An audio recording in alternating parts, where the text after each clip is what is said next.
Okay, it is now being recorded. Thanks, Nancy. Hello and welcome to this webinar, which is hosted by Mission+Strategy Consulting. My name is Jean Budson, and I'm the president of Mission+Strategy. This is a third in a series of webinars that we're hosting on the possible changes that we might see in federal public policy with the new Trump administration. We particularly wanted to focus in on the risk due to changes to executive orders and policies that are within the purview of the Office of the President that could impact key civil rights and constituencies. Our webinar series has been covering the topics of the Affordable Care Act, LGBTQ rights and services, women and girls, which is today's topic, and affordable housing and homelessness, which is our topic next week.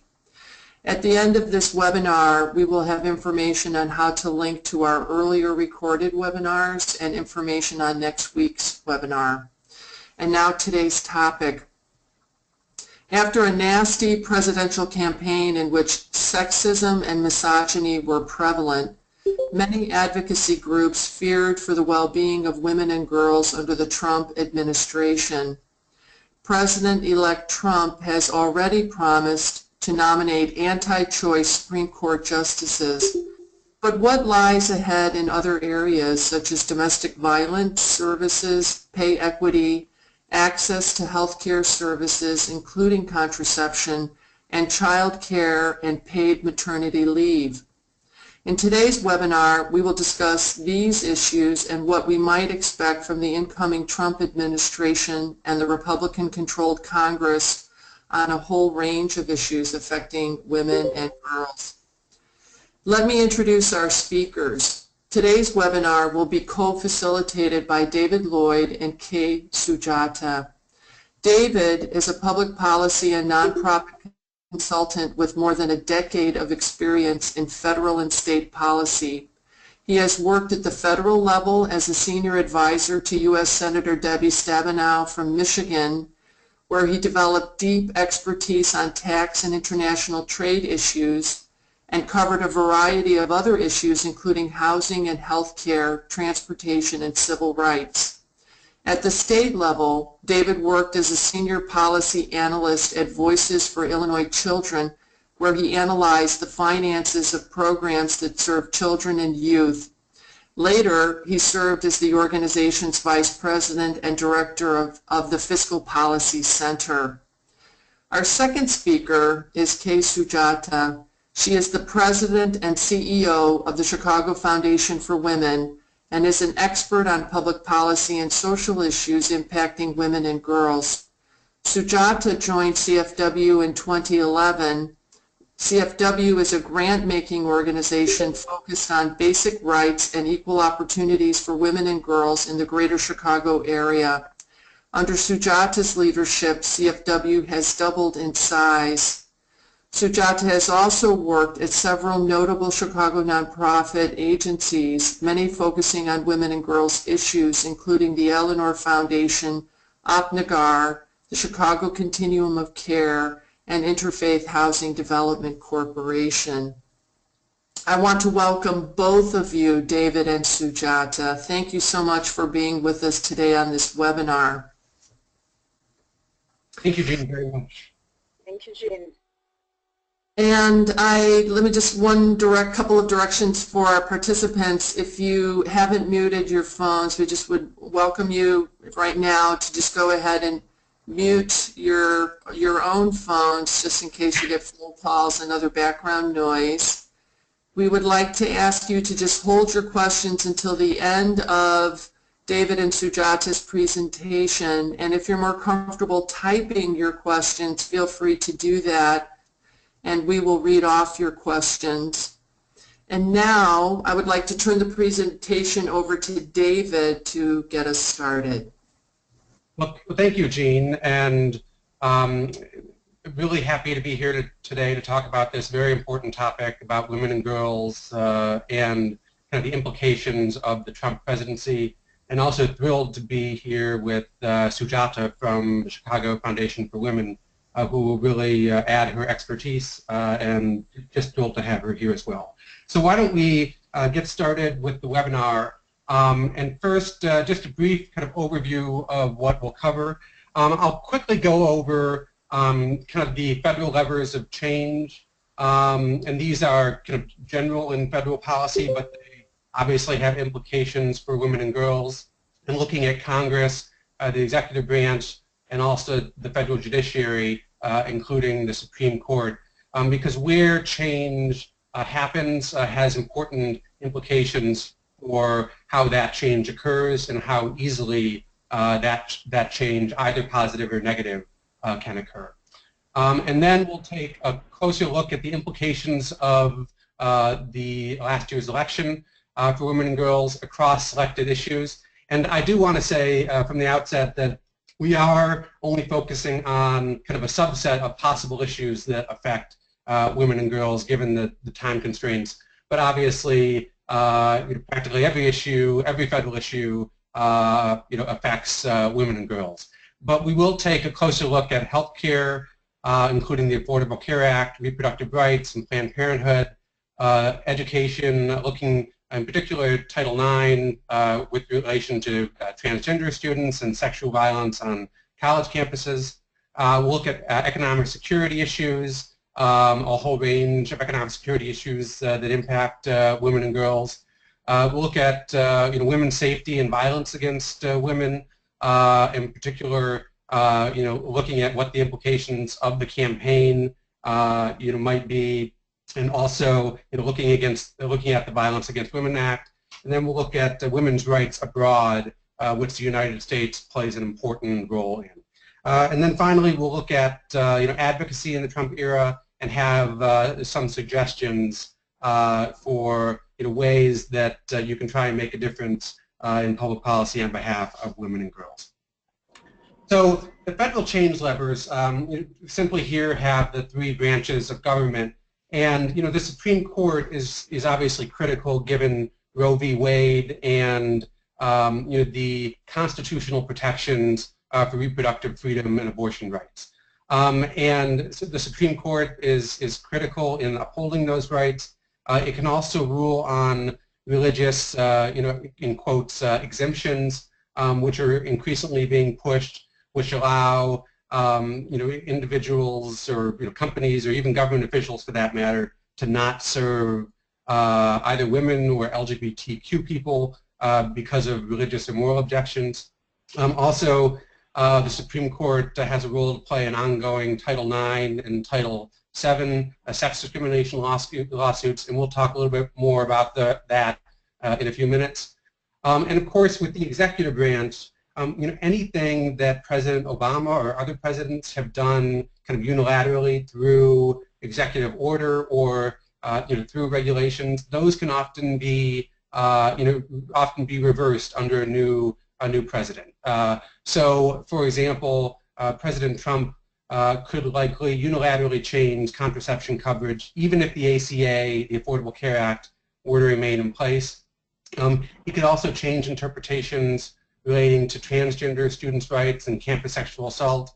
There's a new overtime rule for workers that disproportionately affects women that he could have an effect on. And there are other issues like the global gag rule, which relates to silencing global organizations who receive U.S. federal funding. And then, of course, there are issues of whether the administration will take steps to protect women and girls' rights through the Department of Justice and other departments as well.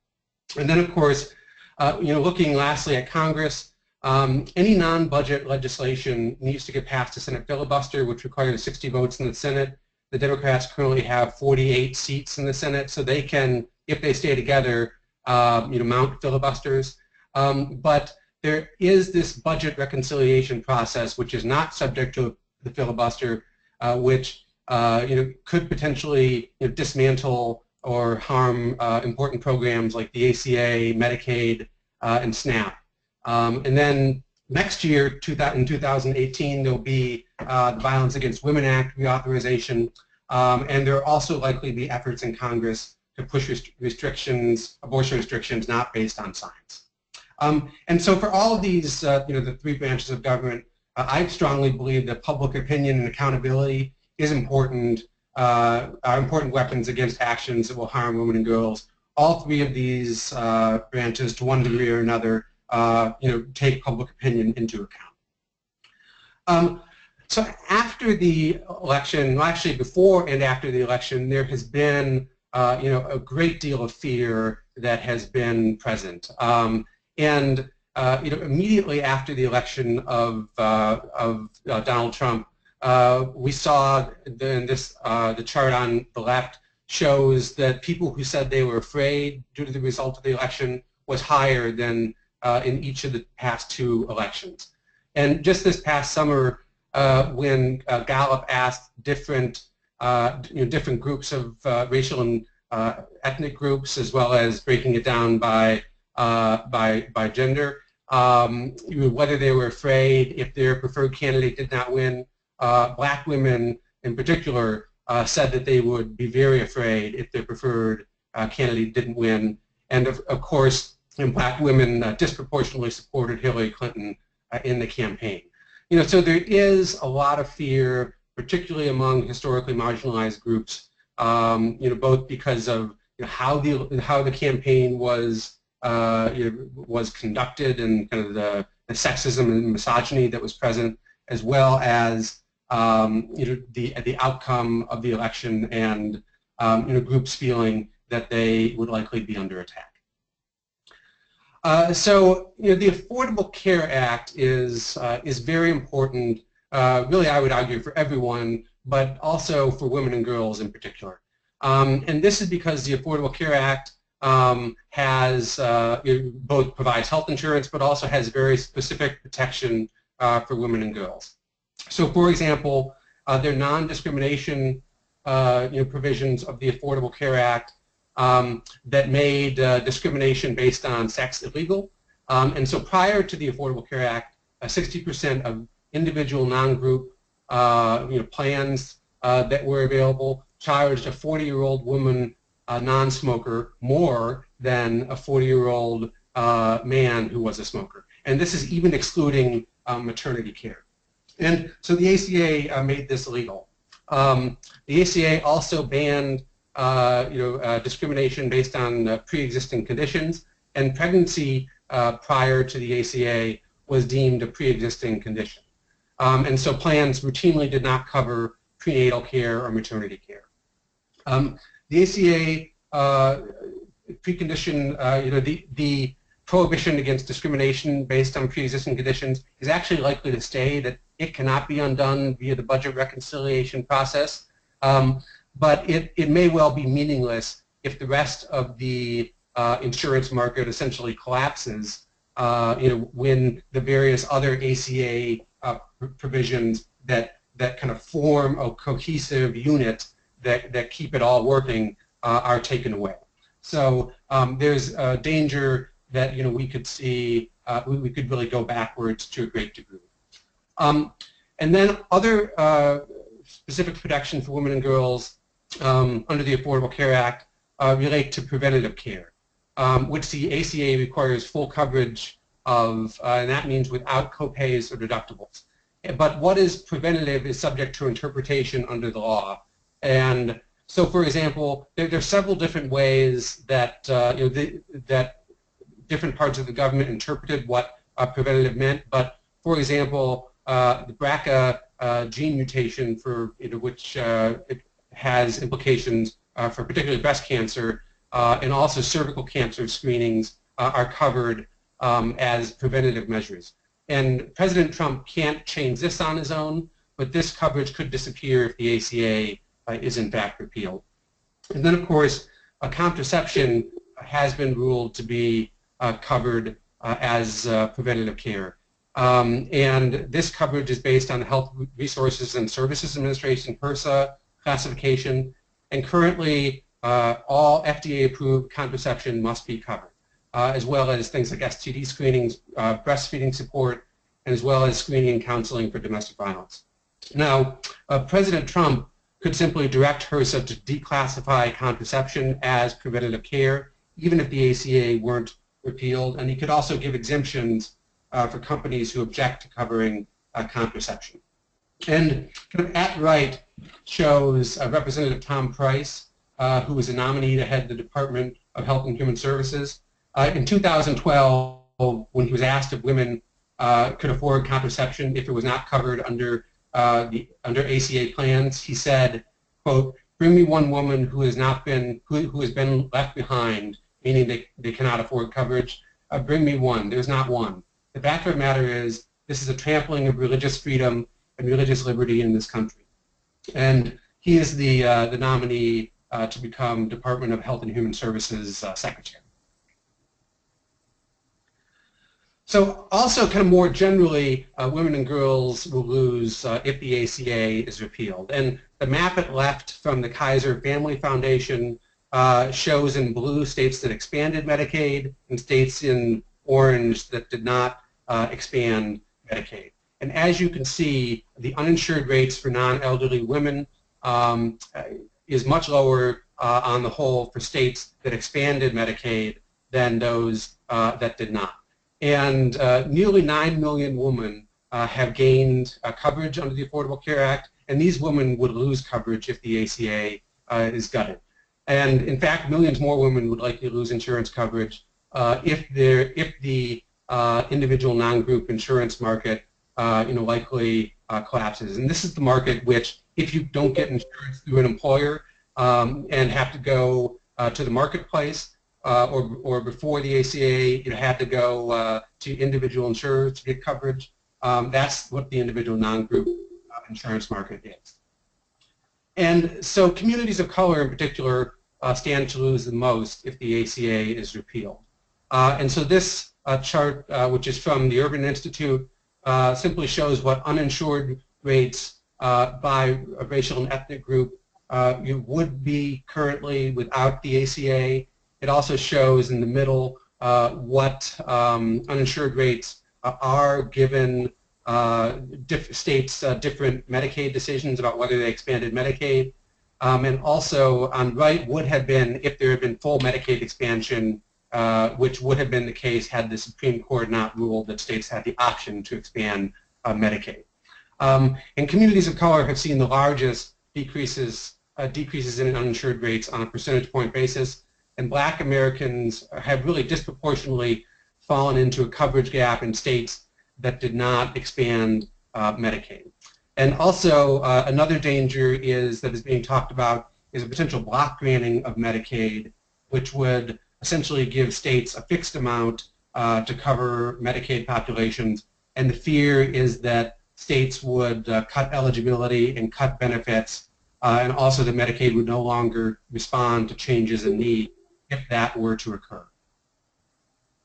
And so now, let's turn to reproductive rights, and particularly looking at abortion and Roe v. Wade. President Trump has promised to only nominate anti-Roe v. Wade justices. Even he described himself as, quote, very pro-choice in 1999, but a lot has changed since then. Vice President-elect Pence has called for Roe to be, quote, consigned to the ash heap of history. And of course, replacing the late Justice Antonin Scalia with another anti-choice justice means Roe is not immediately at risk, that because it would be the same dynamic in terms of numbers on the Supreme Court. But many states in particular are increasingly enacting abortion restrictions. As the chart at left shows, more than a quarter of the abortion restrictions passed at the state level since Roe v. Wade were enacted between 2011 and 2015, and we continue to see that be the case. And Trump really has the power to shape the federal judiciary by filling over 100 federal court vacancies. So, over the longer term, there's a great deal of worry that Roe v. Wade is at risk, and that the access to reproductive health and abortions, that will continue to be curtailed, particularly at the state level with state level restrictions. And then, of course, the nominee for the Department of Justice to be Attorney General is current Senator Jeff Sessions, who has a long anti-choice record. In particular, the Justice Department is responsible for protecting access to abortion clinics. President Obama has been aggressive at protecting the right of access to abortion clinics. The Justice Department, would need to continue that, but it's not at all clear that the Justice Department will continue, being that vanguard and trying to protect and doing what is necessary to protect access to clinics. And then, of course, Congress is also likely to try and push federal abortion restrictions, such as banning abortions after 20 weeks. This would be subject to the filibuster, and conservatives have also vowed to make what's called the Hyde Amendment, which prohibits the use of federal funds to pay for abortion, permanent law. Currently, this is done on a kind of a year-to-year basis, but it disproportionately impacts Medicaid and thus, low-income women of color. And I wanted to stop here and turn it quickly over to Sujata to get her perspective on, abortion rights and what the dangers are, with the new President Trump and the Republican Congress, and also from the state level as well. Thanks, David. So a couple of items, both on this slide and the previous slide. One of the things, to worry about if it does come to pass that that Roe v. Wade is overturned, not only would abortion and several forms of birth control become illegal, in Illinois, this automatically triggers a law where abortion and certain types of birth control become illegal. So once the federal law is overturned in the courts, this will automatically trigger a law here in Illinois, because Illinois until now has sort of been a safe haven in the Midwest, allowing for not only family planning services to be available to citizens of Illinois, but also, as many of you know, the surrounding states as well. So in order to counteract this, Representative Sarah Feigenholz at the state level has introduced HB 40 to amend and protect access. So those of you who are listening and who can, participate in the advocacy, we strongly urge you to participate in it. And it's not just about the Supreme Court or the federal judiciary. We're already beginning to see, even with this current Congress, a new heartbeat bill that's introduced in Congress that would ban abortion as early as 6 weeks. So some of this seems absurd because women may not even know that they're pregnant in that shorter time. So it makes it it would criminalize women even who did not know that they were pregnant. And then I also want to say that, while Illinois may seem like a safe haven at the moment, many of the toughest abortion restrictions are in the Midwest. And so it's important that Illinois continue to remain at a place where we have access. I'll give you one example. Missouri has a 72-hour wait period. And then, and we've seen just here in Illinois a huge uptick in out-of-state patients who are coming to Planned Parenthood. And I know David's going to talk a little bit more about Planned Parenthood of Illinois. But Planned Parenthood of Illinois has seen a 20% increase in the number of patients overall last year, in part because the number of providers in Indiana has been cut by half since 2010. I will stop here and we can answer questions later on this issue. But David, I'll let you continue. Okay, great. Thank you, Sujata. And so as Sujata mentioned, now talk briefly about Planned Parenthood. And of course, Planned Parenthood is one of the primary providers for health services for women.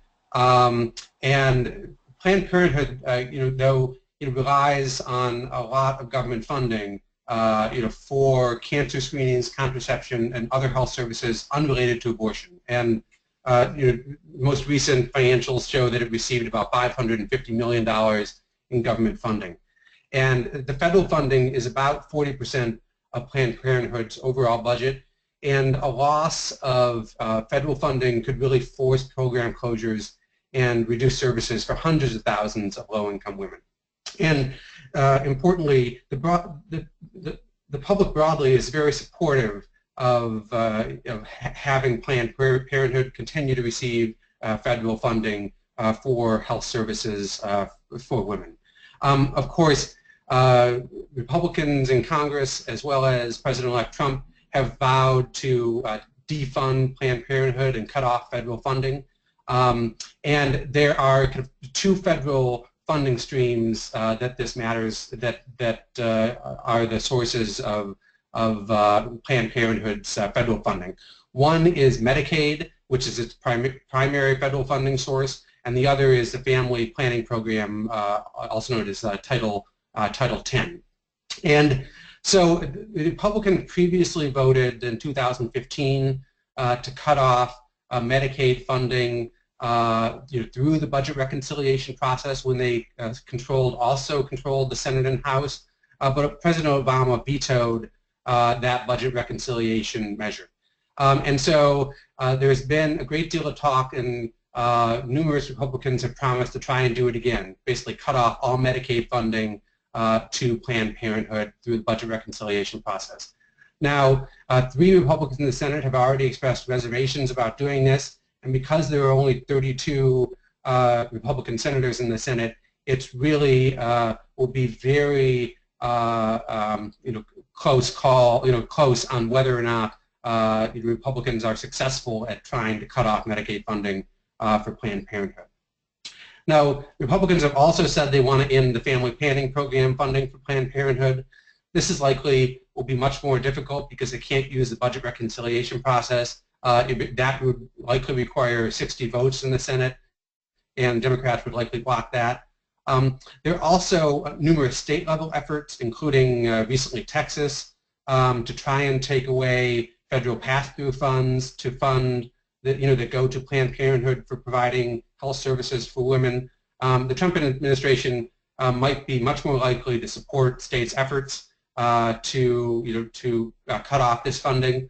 Although currently these efforts pretty unambiguously violate current federal law. And so once again, I'll bring in Sujata to talk about kind of what the effect of reductions of funding for Planned Parenthood would have, and how that would impact women and girls across the country. Thanks, David. And as you said before, defunding Planned Parenthood essentially cuts out services, healthcare services for poor women and girls. That really is what this means. Nearly 2 million patients on Medicaid are served by Planned Parenthood.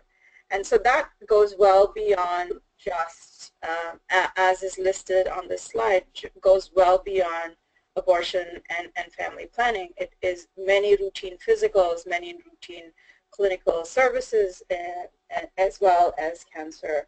As I said earlier, Planned Parenthood of Illinois saw a 20% increase in the number of patients they saw, and in part because the surrounding states just don't have either the abortion providers or the high restrictions that they see. So it is very, very clear that there needs to be a lot of advocacy around making sure that these low and moderate cost services continue to be available for women and girls in our region. Well, great.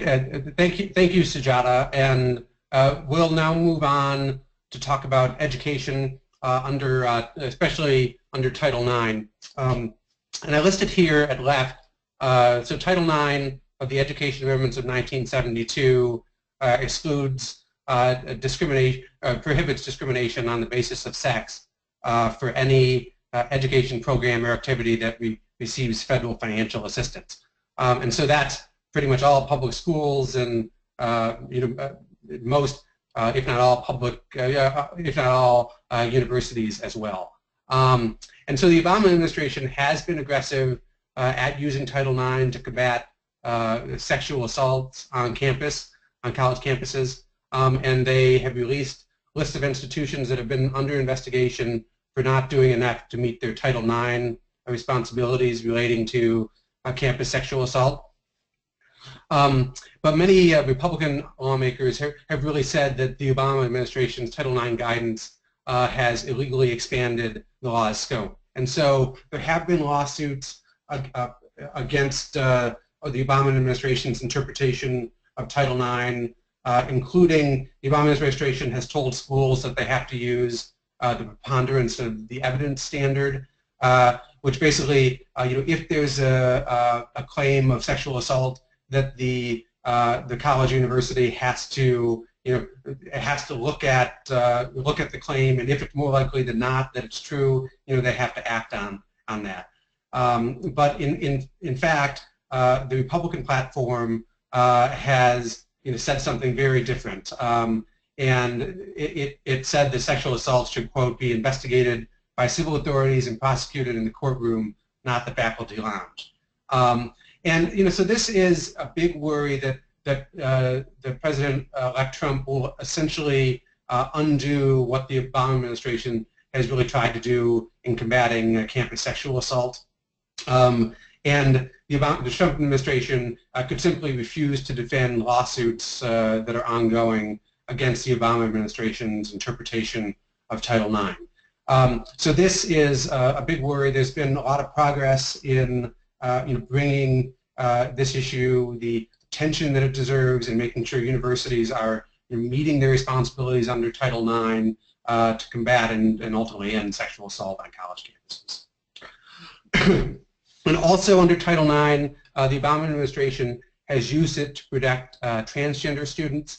So Title IX, because it prohibits discrimination on the basis of sex, the Obama administration has said that includes gender identity, that you can't separate out discrimination based on gender identity from discrimination based on sex.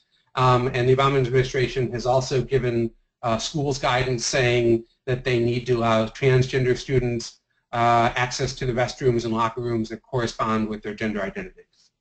Now, right now there is a case that is set to be heard by the Supreme Court by a Virginia student who was denied access to a restroom that corresponds with his gender identity.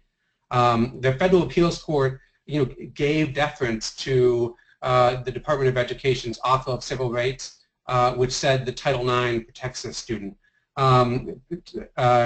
President-elect Trump could really just withdraw the current guidance with respect to Title IX and transgender students, which could impact the pending court case and other court cases that are currently happening. So this is an important issue and one where there's the potential to go backwards in terms of transgender equality. And now I wanted to talk about kind of economic security for women and girls, and there are kind of a whole range of issues relating to economic security, all of which are very important. I first wanted to start out with Title VII, which is of the Civil Rights Act of 1964, which prohibits employment discrimination on the basis of race, color, sex, and national origin. It's unclear how aggressive the Trump administration will be in combating sex discrimination in employment. It's really unlikely that it will continue the Obama administration's interpretation that Title VII applies to both sexual orientation and gender identity. The Equal Employment Opportunity Commission has begun to make take enforcement actions under Obama with relation to sexual orientation and gender identity. And President Trump could really very easily undo this interpretation of Title VII that it covers sexual orientation and gender identity. Also during the campaign, Donald Trump threatened to sue a woman who claimed that he had sexually harassed her. He threatened to sue her for libel. And the reason I bring this up is because the EEOC is tasked with combating both sex discrimination and retaliation against complaints of sex discrimination.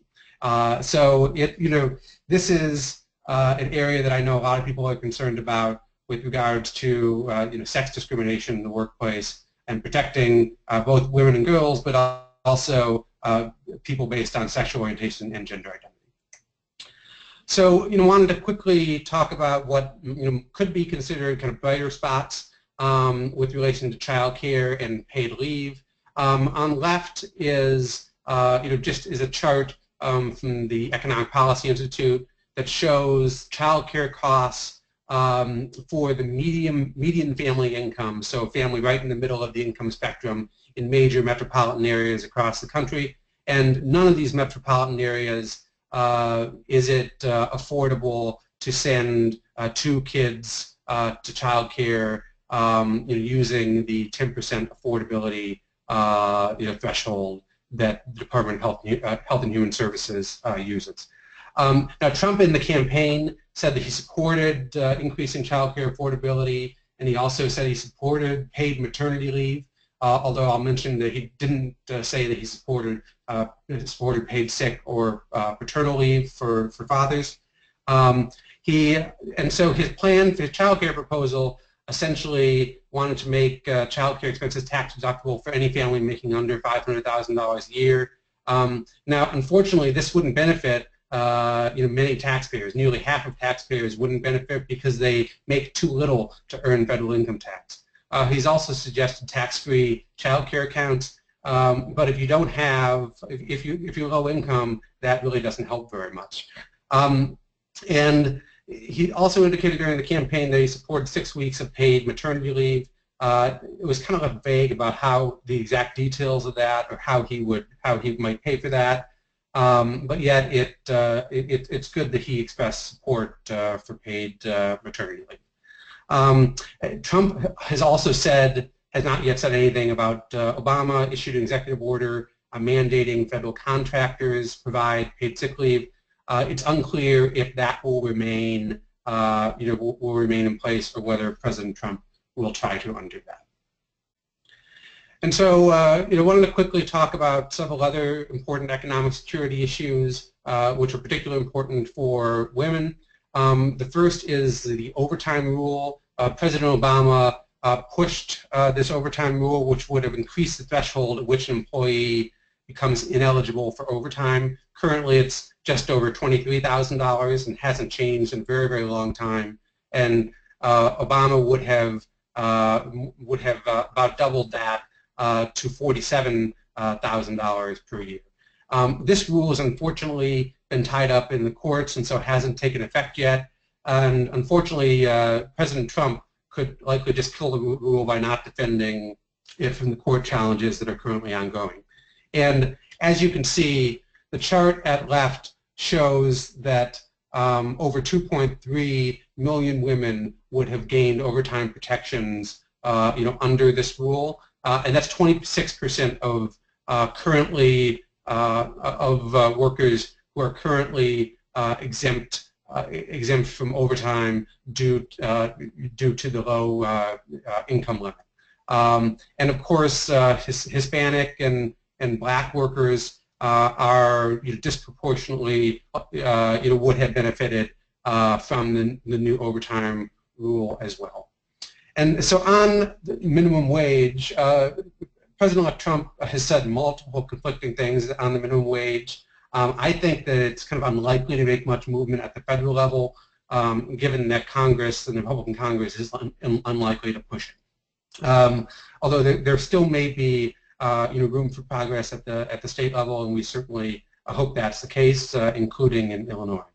And then in terms of equal pay legislation, it's very unlikely that Congress will move bills, given that many Republicans have in the past voted against equal pay legislation such as the Lilly Ledbetter Fair Pay Act.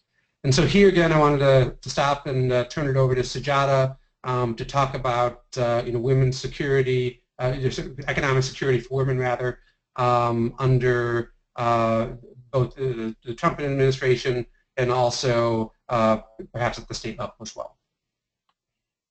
Thanks, David. So, so as David mentioned, women predominantly they form the majority of low-income workers, and also have the larger gift, the larger responsibility of taking care of families. So, having said that, a change in both the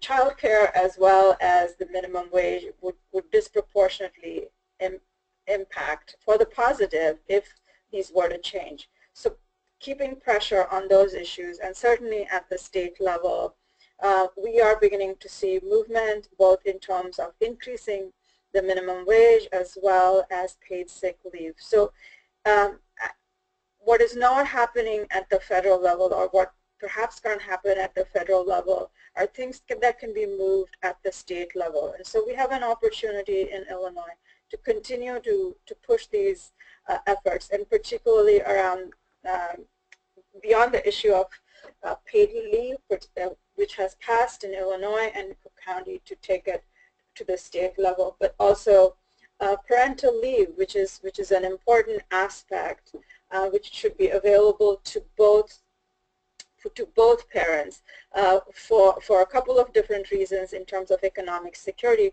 So beyond the bonding that needs to happen not only between the mother and child, but also between the father and child, it's important that not one person gets out of the workforce, so negatively impacting their income or their prospects of income growth over time.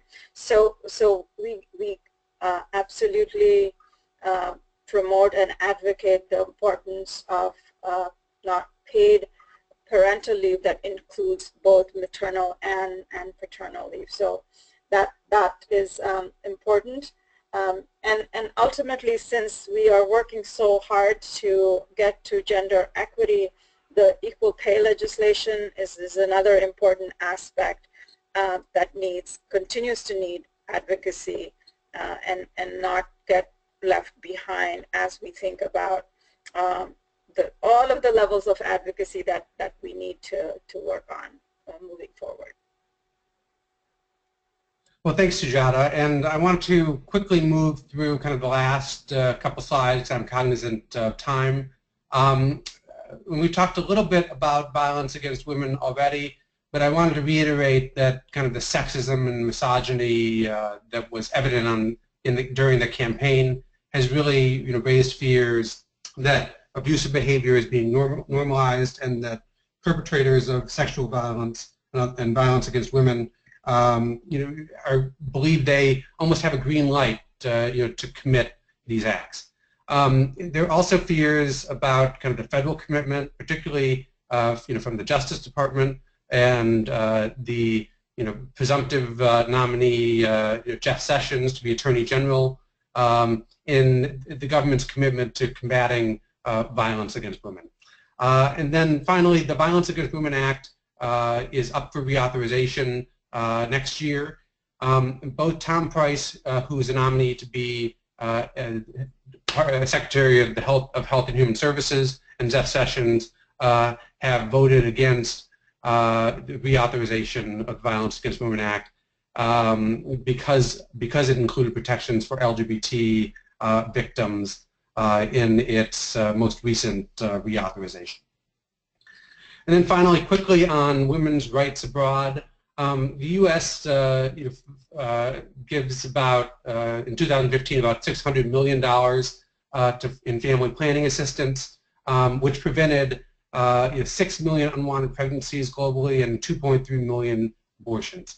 Now, Trump could reinstate what's called the global gag rule, which essentially forbids federal funding for any groups internationally that even discuss abortion as an option for women.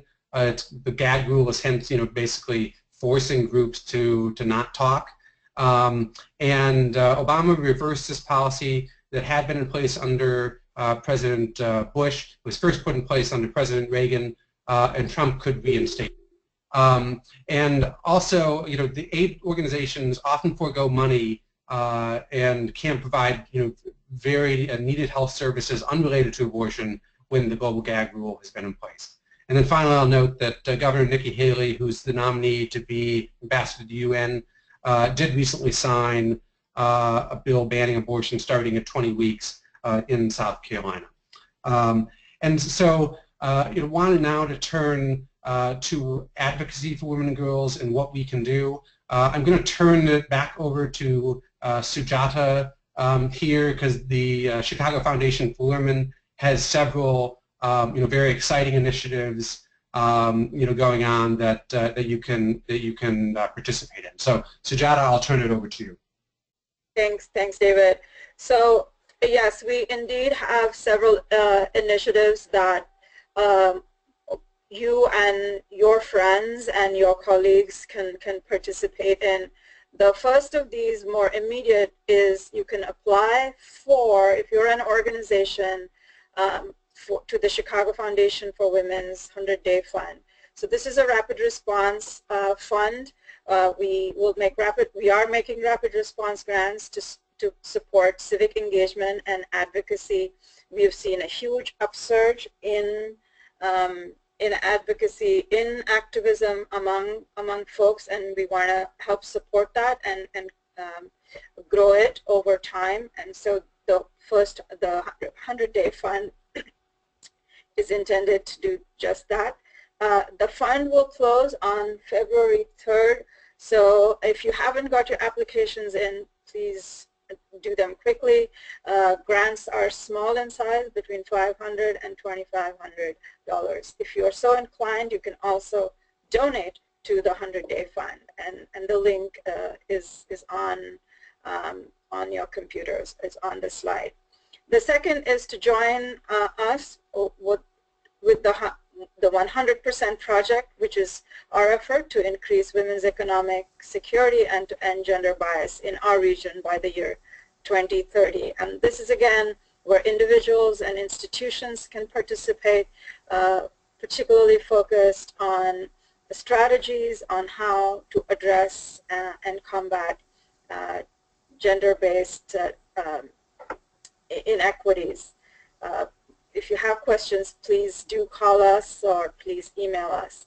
And for very, very immediate and quick response, if you haven't already heard about this, there's the Women's March on Washington and also in Chicago on January 21st. So if you haven't made plans for going to Washington, please join us on Saturday, January 21st at 10 o'clock at Jackson and Lakeshore Drive and Columbus Streets. We expect to have a great crowd, great solidarity, so please join us and show your support to advancing gender equity.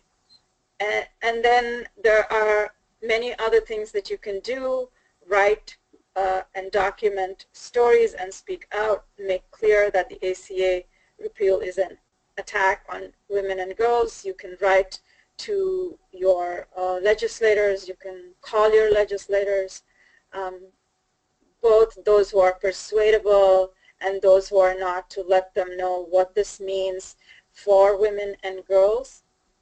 And then finally, none of this can happen with lone voices. We must join together, we must be in solidarity, and we also understand as women that none of these is a single issue. All of these issues that David has put forth, whether it's violence against women, whether it's health, or whether it's economic security, these are interrelated issues, and we cannot talk about them one at a time.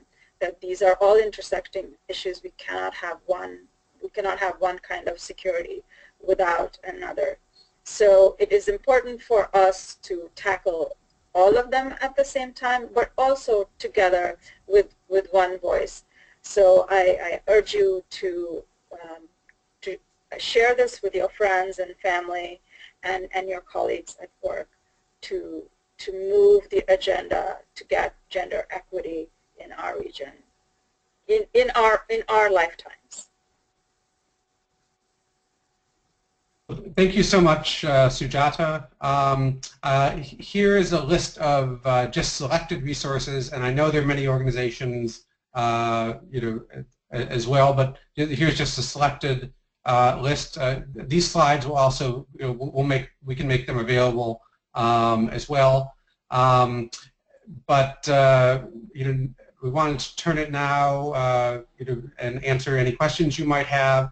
And also, next week, there's the final webinar on affordable housing and homelessness at the same time. I'll turn it over, back over to Jean now to see if there are any questions.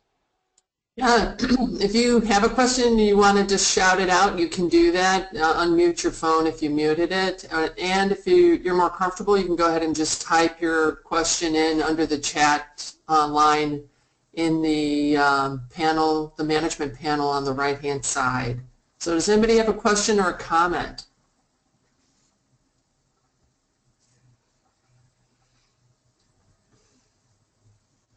Anybody want to add anything to the information that, or advocacy resources or anything like that?